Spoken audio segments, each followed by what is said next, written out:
We're going to look at one of the most famous shipwrecks of all time, the focus of all those documentaries and Hollywood movies. But there's one version of Titanic we have never seen until this morning.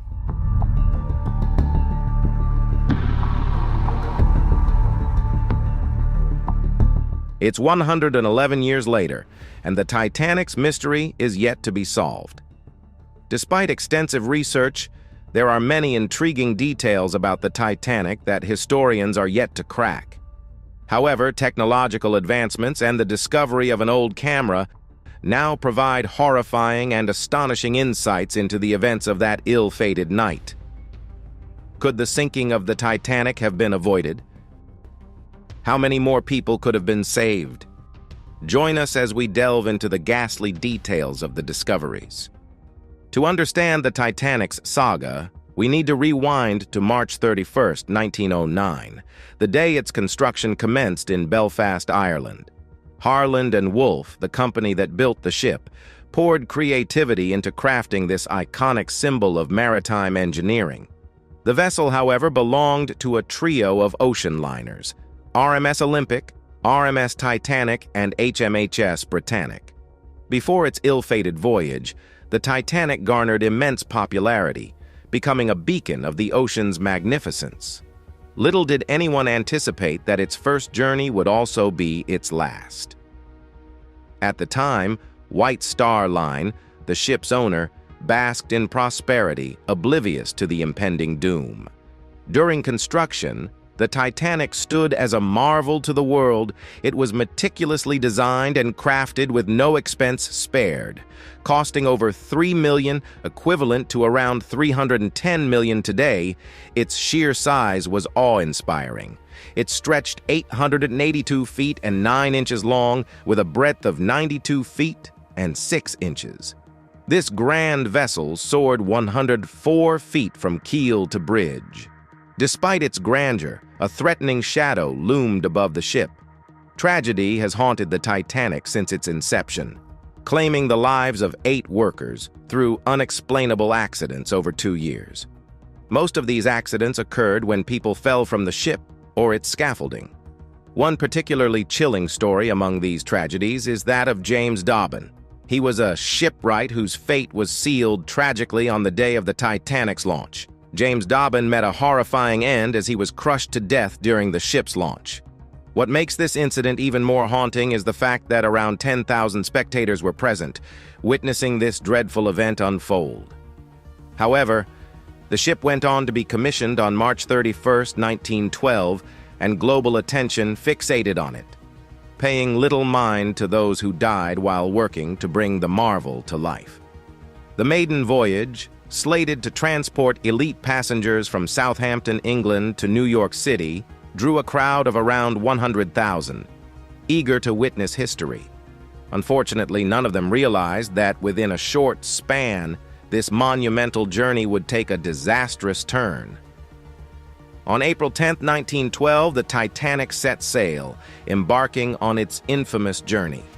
Its intended route plied Southampton, Cherbourg, Queenstown, New York, Plymouth, Cherbourg, and back to Southampton. Yet the promise of this majestic voyage swiftly turned into a tragedy, catching the world off guard. What are the signs that spelled catastrophe for the Titanic from the onset? Why didn't anyone pay attention to these warnings? We will discover the horrifying truths about this voyage as we delve deeper. The passenger certificate granted to the Titanic allowed it to carry a maximum of 3,547 people. That included 905 first-class passengers, 564 second-class passengers, and 1,134 third-class passengers.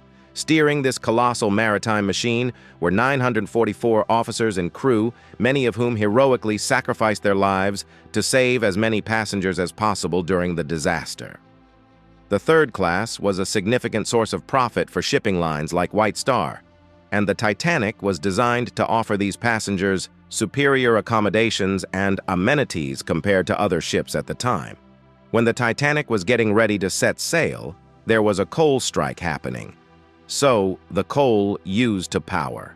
The ship was gathered from other vessels in the White Star Line fleet.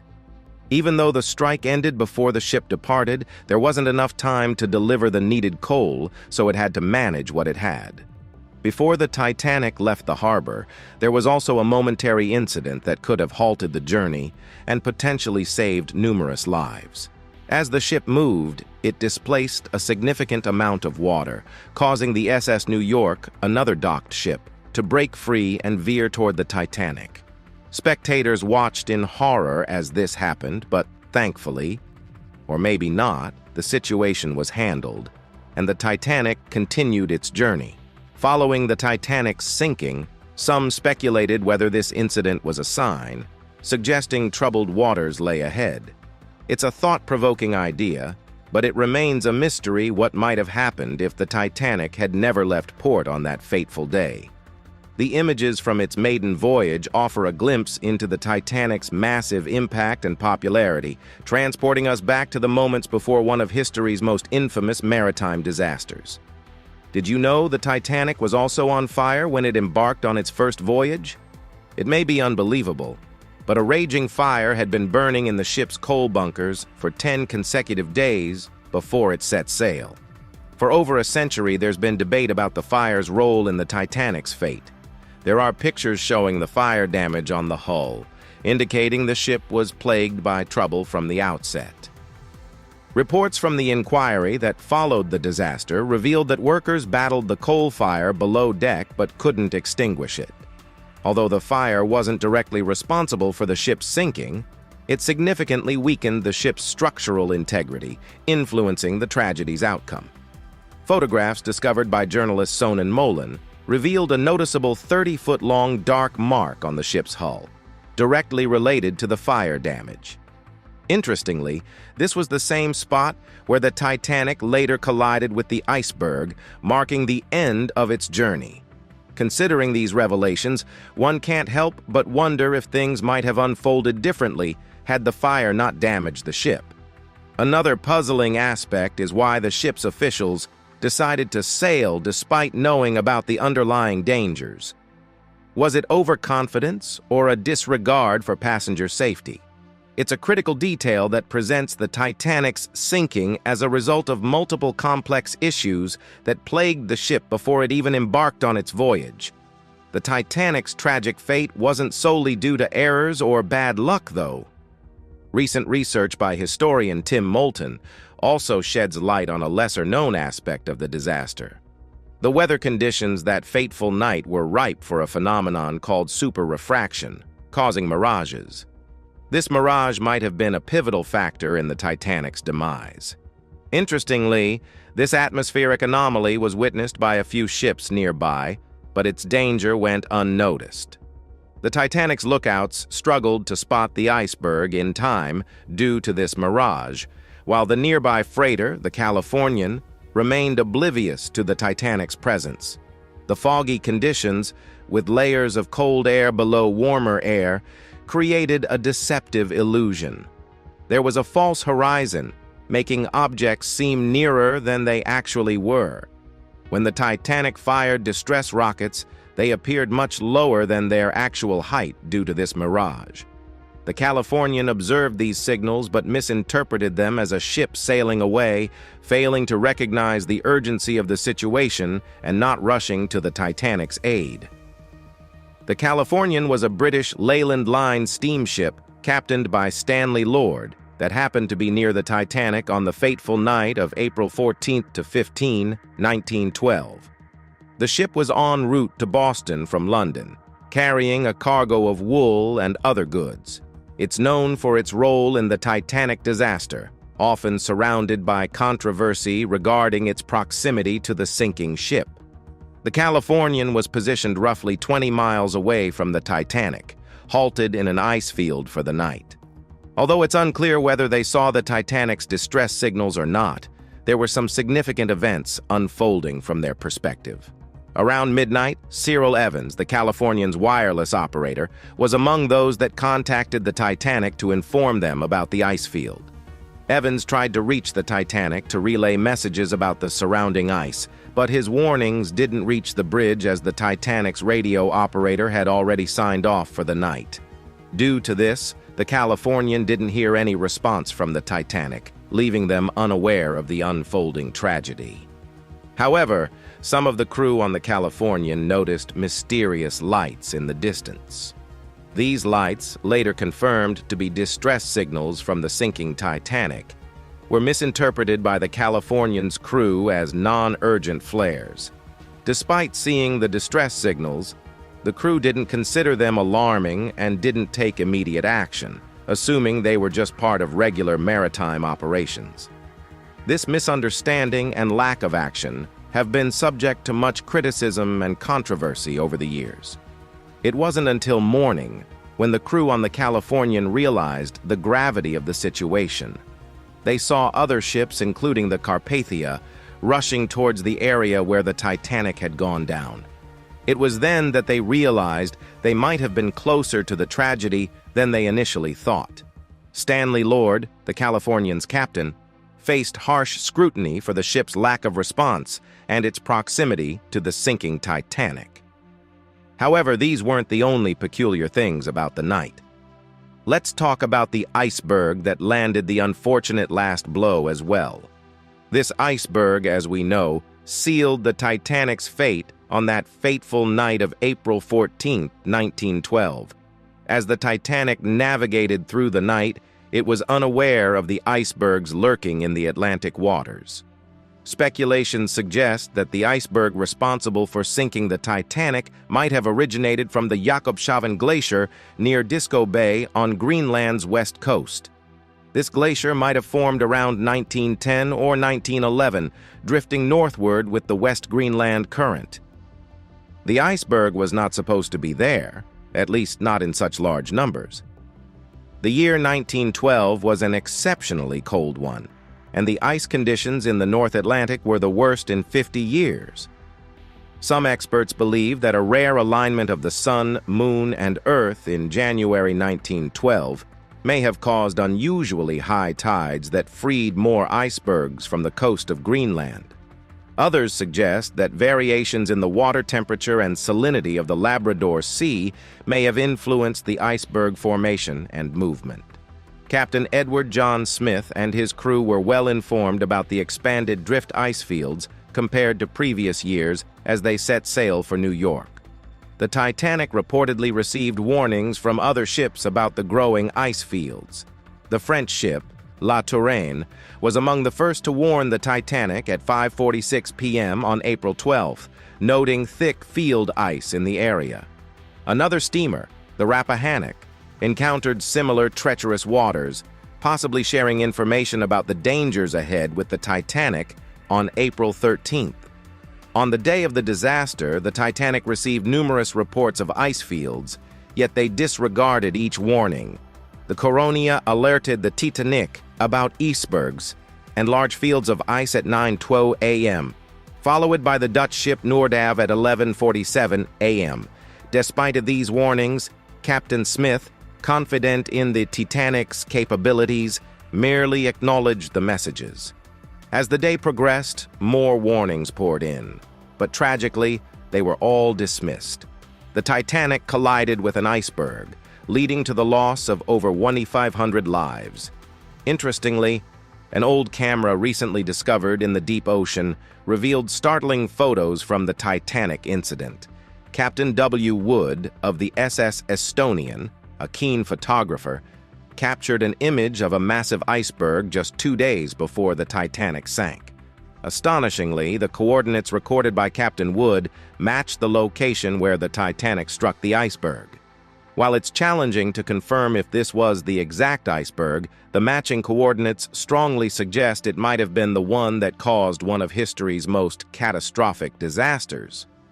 Another photograph taken the morning after the incident by another ship, the SS Prinz Adalbert, could lend more credibility to this claim. The iceberg had a streak of red paint along its waterline, indicating that it had been in contact with a ship's hull. The photograph is the closest we have to identifying the fatal iceberg that caused the tragedy, but it is not certain that it was the same one that hit the Titanic. The iceberg probably melted completely within a few weeks after the disaster, leaving no trace of its existence. One of the earliest detailed accounts of the Titanic's ill-fated night came from Dr. Washington Dodge, a first-class passenger during the voyage. Dr. Dodge was a prominent figure from San Francisco, and he boarded the Titanic's maiden voyage with his wife, Ruth, and son, Washington Dodge Jr. After safely reaching the Carpathia, he wrote a letter that is now regarded as one of the most vivid eyewitness descriptions of the Titanic's final hours. According to his account, the trouble began around 11:40 p.m. when the ship struck the iceberg, jolting him and his wife awake. Reacting swiftly, he sought information about the ship's condition to ensure his family's safety. Initially assured there was no danger, Dr. Dodge remained uneasy and ventured out again. It was then that his steward informed him about the order to wear life jackets. Realizing the severity of the situation, Dr. Dodge promptly guided his family to the starboard boat deck. He secured places for his wife and son on Lifeboat 3. The second boat launched from that side of the ship. His testimony highlighted issues of bias and mismanagement during the crisis. Many lifeboats, including the one Dr. Dodge boarded, were not filled to capacity. Had they been adequately loaded, more lives would have been saved. Additionally, the protocol prioritizing the rescue of women and children before men resulted in delays and more casualties. One Japanese man was even a victim of this particular protocol. After making it to safety following the Titanic disaster, the Japanese civil servant named Hosono was seeking assistance from friends in New York to return home. But his situation took an unexpected turn when a local newspaper dubbed him the Lucky Japanese Boy. This labeling triggered a media frenzy that turned Hosono's story into a circus. Edward Bewley, the individual responsible for the boat, raised suspicions, suggesting that Hosono and his companion may have disguised themselves as women to board the lifeboat. This assertion, made during the U.S. Senate inquiry, sparked controversy. The Japanese press reacted strongly, branding Hosono as a coward. The societal backlash was harsh, leaving Hosono ostracized. He lost his job, and his story became a cautionary tale in school textbooks, emphasizing dishonor. Back to Dr. Dodge's account, though. His own experience also took a perilous turn as Fifth Officer Lowe began loading the lifeboats on the starboard side. While their lifeboat descended into the water, they realized it was directly in the path of immense water gushing out from the ship's condenser pump. The forceful flow threatened to engulf the passengers in the lifeboat, prompting urgent cries for help. Fortunately, the danger was narrowly averted.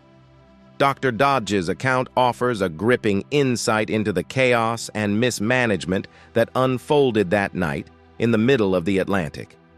It sheds light on the distressing decisions made during the Titanic's evacuation, highlighting the human stories and the challenges faced amid the tragic circumstances.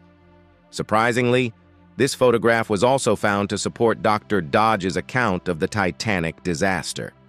It depicts the chaos as water overflowed the ship's compartments, evoking the desperate struggle of everyone aboard, regardless of age or social standing. In this distressing snapshot, we can see the fight for survival amidst one of history's most harrowing moments, and we are overwhelmed with sadness about the situation.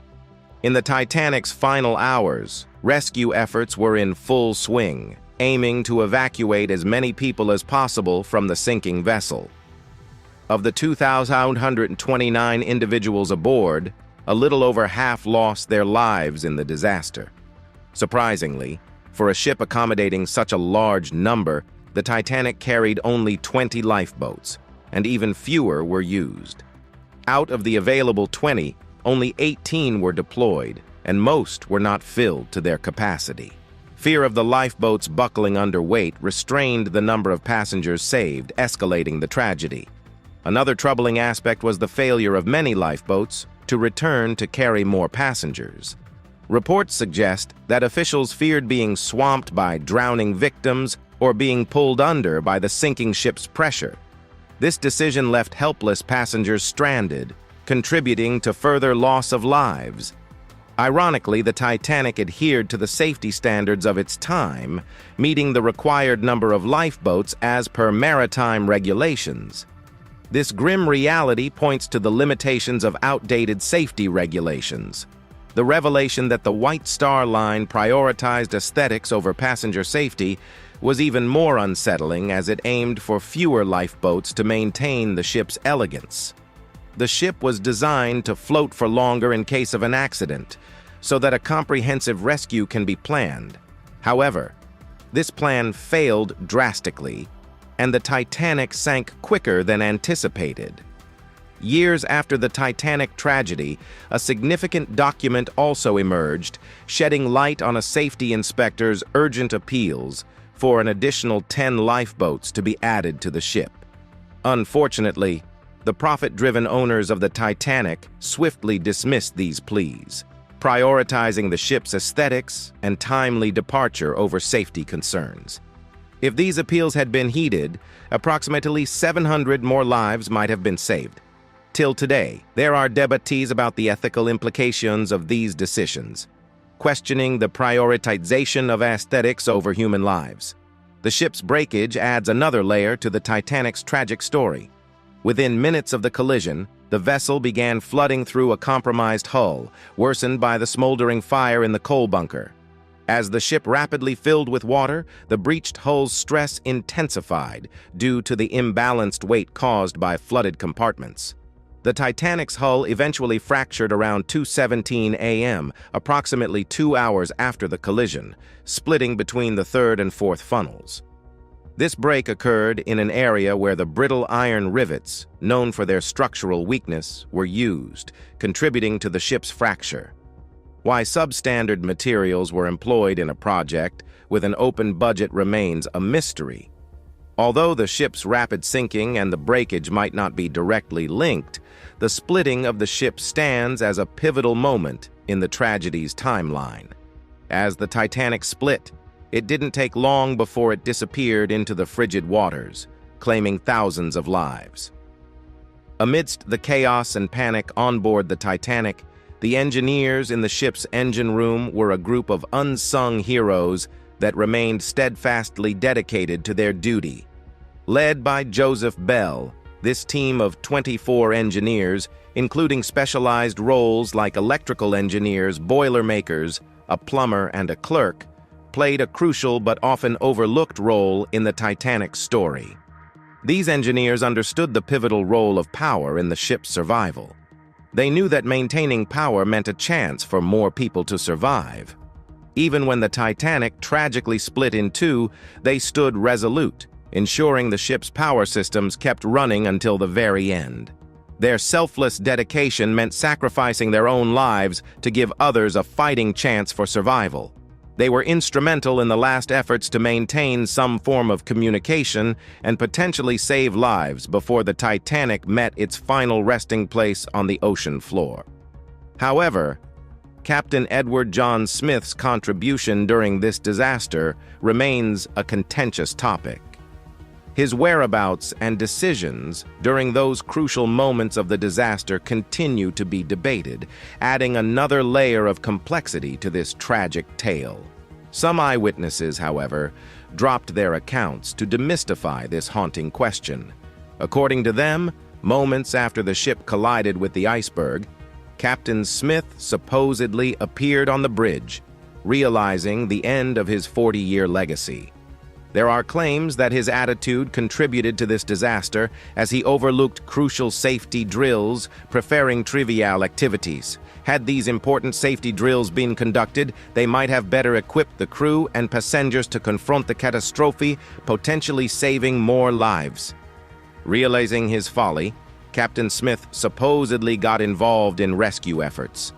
One touching tale recounts his supposed rescue of a baby, swimming to deliver the infant to a lifeboat, and then refusing a spot for himself, opting to remain with the ship.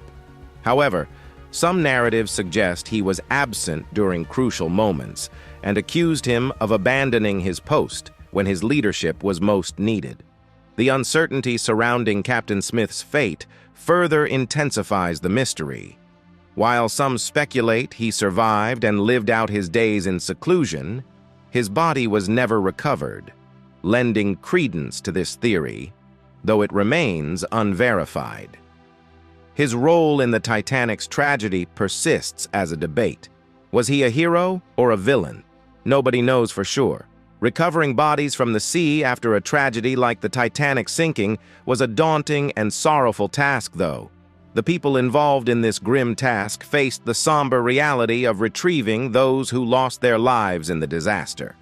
Despite their efforts, they managed to recover approximately 316 to 337 bodies from the ocean's depths. Shockingly, this accounts for only about 23% of the deceased. The majority of those who perished in the Titanic disaster, tragically, still remain resting beneath the ocean waves, and the captain is probably among them. It's a regrettable fact that, even to this day, there are unidentified bodies among the ones recovered. A significant portion, roughly 42 of them, were laid to rest in Halifax, Nova Scotia, Canada, without being identified. Some passengers traveled under aliases or false names, making it difficult to trace their identities. Additionally, the chaos that ensued during and after the disaster complicated the compilation of survivor lists, adding to the challenge of matching recovered bodies to specific individuals. The efforts to identify these individuals continue, though, as scientists now utilize modern forensic and DNA techniques in ongoing attempts to give closure to these unnamed souls and their families, even after more than a century has passed since the tragic event. Shortly after the sinking of the Titanic, the quest to find its wreck began. However, technological limitations hindered early efforts to find the ship. It wasn't until the latter half of the 20th century that significant attempts were made. In 1985, Robert Ballard led a groundbreaking expedition, utilizing advanced technology to locate the ship. Using a remote-controlled camera, the Argo, Ballard's team captured the first images of the Titanic since its demise, revealing the vessel sitting upright in two parts at the bottom of the ocean. Decades later, advancements in deep-sea mapping enabled a comprehensive digital scan of the Titanic wreck. This groundbreaking technology, a marvel developed by a deep-sea mapping company, produced a detailed digital representation of the ship's full scale. The scan revealed the entirety of the Titanic, from its bow and stern sections to its extensive debris field, yielding an unprecedented amount of data, including hundreds of thousands of images and video footage. This innovative scan is hailed as the largest underwater scanning project in history, providing scientists with an invaluable resource to explore previously inaccessible parts of the wreckage. Park Stevenson, a Titanic analyst, recently hailed the groundbreaking 3D model of the Titanic as a significant leap toward evidence-based research, shedding light on the tragedy's facts rather than relying on mere speculation. The model, created through an extensive scanning process conducted by remote-controlled crafts named Romeo and Juliet, meticulously covered both halves of the wreck and the debris field, capturing over 700,000 images. With this detailed imagery, researchers aim to unravel more mysteries hidden within the Titanic's depths, piecing together the lost history of this historic disaster. This scanning initiative, a result of a collaboration between Magellan Limited and Atlantic Productions for an upcoming documentary, offers an unprecedented level of detail on the wreck's condition. The technology utilized for over 5 years has enabled the mapping of the entire historic site, revealing intricate details like individual shoes, unopened champagne bottles, and even the serial number on a propeller. Beyond serving as a comprehensive resource for researchers to analyze the wreckage, this digital twin acts as a preservation mechanism, freezing the Titanic's current state. Shipwrecks in underwater environments deteriorate over time, with the Titanic being no exception.